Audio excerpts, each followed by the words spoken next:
বাচ্চাদের brain boosting অ্যাক্টিভিটির জন্য সবার ফার্স্টে বাচ্চাদের জিনিসগুলো কনসিস্টেন্সি বুঝতে দেবেন। যেমন এই যে পেন্টাগনটি বা হেক্সাগনটি বাচ্চাকে বারবার টাচ করে বুঝতে দেবেন যে এটি পেন্টাগন, এটা ট্রাইগন, এটি হেক্সাগন, এটা আপনার কোয়াড্রিগন, এটা গোল, রাউন্ড, এগুলো বাচ্চারা স্ট্রেট লাইন এগুলো বুঝতে দেবেন।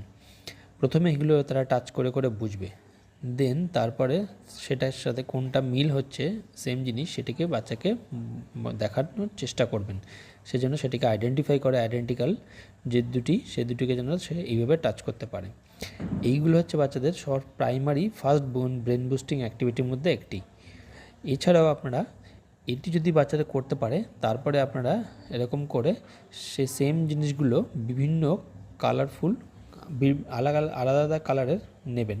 সে আলাদা আলাদা কালারগুলো দিয়ে একটু একটু করে গ্যাপ রাখবেন। দেখবেন যে সে সেই কালারটি অনেকগুলো কালারের মধ্যে থেকে সেই কালারটি তুলে সেই স্ট্রাকচারটি তৈরি করতে পারছে কিনা। যেমন এখানে ব্লু কালারের ট্রাইগন আঁকা আছে, মানে ত্রিভুজটা আঁকা আছে, সেটা ব্লু কালার দিয়ে করছে কিনা।